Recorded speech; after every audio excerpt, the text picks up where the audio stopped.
వరంగల్ జిల్లా హనుమకొండలో ఉన్న 1000 స్తంభాల గుడి మన రాష్ట్రంలోనే కాదు మొత్తం దేశంలోనే ప్రసిద్ధి చెందింది. ఆలయ ప్రాంగణంలో అడుగుపెట్టగానే మహా ఉద్వేగానికి లోనవుతాం. మెట్ల దగ్గర నుంచి గోడల వరకు తేని చూసినా మనకు మనసుకు ఆహ్లాదకరంగా ఉంటుంది.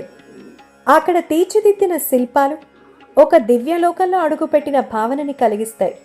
ఇది ఎంతో పురాతనమైన గుడి. దాదాపు 12వ శతాబ్దంలో కాకతీయ రాజు రుద్రమదేవుడు నిర్మించారు. కాకతీయులు, అనంతరాజులు ఈ ఆలయానికి వచ్చి నమస్కరించుకుని సేద తీరేవారని ఎన్నో కథనాలు ఉన్నాయి. పేరులోనే స్పష్టమవుతున్నట్టు ఇది 1000 స్తంభాల నిర్మితమైన దేవాలయం. కొన్ని ప్రత్యేకంగా ఉన్న అన్నీ కలిసి చూసినప్పుడు ఆ అనుభూతి ఎంతో ఆహ్లాదకరంగా ఉంటాయి. 1000 స్తంభాలతో నిర్మితం కావడమే కాదు, ఈ స్తంభాలపై నాణేలతో కానీ ఏదైనా లోహంతో కానీ తాకించినట్లయితే సప్త స్వరాలు లయబద్ధమైన మధుర సంగీతం వినిపిస్తుంది. 1000 స్తంభాల దేవాలయం మీటరు ఎత్తైన అధిష్టానంపై ఉంటుంది. త్రికుటాలయాలు 25 మీటర్ల విస్తీర్ణంలో ఉన్నాయి. ఎక్కడ చూసినా అందాలొలికే శిల్పాలు కొలువై ఉంటాయి. దక్షిణాన ఎత్తైన ద్వారశాల, 1000 స్తంభాల మండపంలో ఎత్తైన పీఠం మీద నందీశ్వరుడు కాకతీయ శిల్పకళకు ప్రతీకలుగా నిలిచాయి.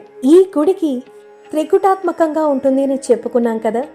ఒక కూటంలో శివుడు, మరో కూటంలో విష్ణుమూర్తి, మరో కూటంలో సూర్య భగవానుడు కొలువై ఉంటారు. ఎత్తైన వేదిక మధ్యలో నృత్యగాన మందిరం ఉంది. పూర్వం ఈ మందిరంలో గాయనీ గాయకుల పాటలతో, నర్తకీమణులతో, నృత్యాలతో అలరారేదని చెప్పే ఆధారాలు ఉన్నాయి.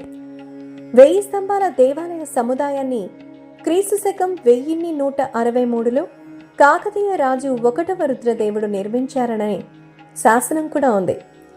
1000 స్తంభాల గుడి ప్రాచీన వైభవాన్ని, అద్భుత శిల్ప సౌందర్యాన్ని చాటుతూ ఈనాటికి చారిత్రక దర్పాన్ని ప్రదర్శిస్తున్నప్పటికీ మనకు ఈ ఆలయానికి సంబంధించి పునరుద్ధరణ చేయడం చాలా చాలా ఉత్తమం.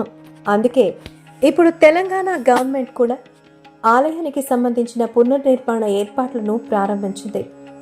ప్రస్తుతం ఈ చరిత్రను గురించి తెలుసుకున్న ఎంతో మంది ఒక్కసారి చూశారు అంటే ఓరుగల్లు గడ్డపై ఎంతో విశిష్ట కలిగిన 1000 స్తంభాల ఆలయానికి చేతులెత్తు మొక్కాల్సిందే.